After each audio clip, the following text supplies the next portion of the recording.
Deepavali special சுய உருண்டை எப்படி செய்யலான்னு பார்க்கலாம். வாங்க வீடியோக்குள்ளே போகலாம். சுயம் செய்யறதுக்கு ஃபஸ்ட்டு கடலை பருப்பு எடுத்துக்கோங்க. கொஞ்சமாக தண்ணி போட்டு நல்லா ஊற வைங்க. ஒரு அரை மணி நேரம் ஊறட்டும்.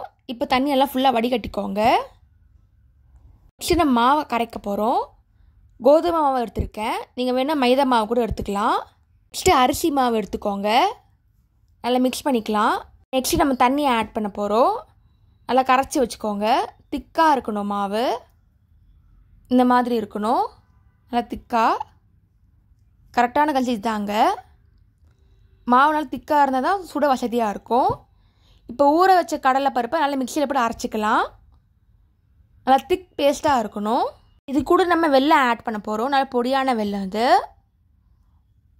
நெக்ஸ்ட்டு கொஞ்சமாக ஏலக்காய் தூள். நல்லா திக்காக அரைச்சாச்சு இந்த மாதிரி. நெக்ஸ்ட்டு உருண்டை பிடிச்சி வச்சுக்கோங்க. ஆப்பக்கடை எடுத்துக்கலாம். லைட்டாக எண்ணெய் ஆட் பண்ணிக்கோங்க. ஆப்பக்கடாயில் நீங்கள் பண்ணிங்கன்னா எண்ணெய் கொஞ்சமாக அப்சர்வ் ஆகும். இதுவே நீங்கள் பெரிய பானலில் பண்ணிங்கன்னா எண்ணெய் ரொம்ப இழுக்கும். இப்போ உருண்டை பிடிச்சதை உள்ளே போடுங்க. இது மாதிரி ஃபுல்லாக கவர் ஆகட்டும். பஜ்ஜி பண்ணுற மாதிரியே பண்ணுங்கள். ஃபுல் கவர் இருக்கணும். இந்த மாதிரி ஒன்று ஒன்றா போட்டே வாங்க. இப்போ திருப்பி போட்டுடலாம். ரொம்ப வேக வைக்க வேண்டாம். வெல்லம் தனியாக வந்துடும். கலர் சேஞ்ச் ஆகணும். திருப்பி போட்டுருங்க. ஈஸியான தீபாவளி ஸ்வீட் ரெடி ஆகிடுச்சு. நீங்களும் ட்ரை பண்ணி பார்த்துட்டு எப்படி இருக்குன்னு சொல்லுங்கள். இதே மாதிரி சிம்பிள் ரெசிபி சொல்ல போட்டிருக்கேன். அதையும் மறக்காமல் செக் பண்ணி பாருங்கள்.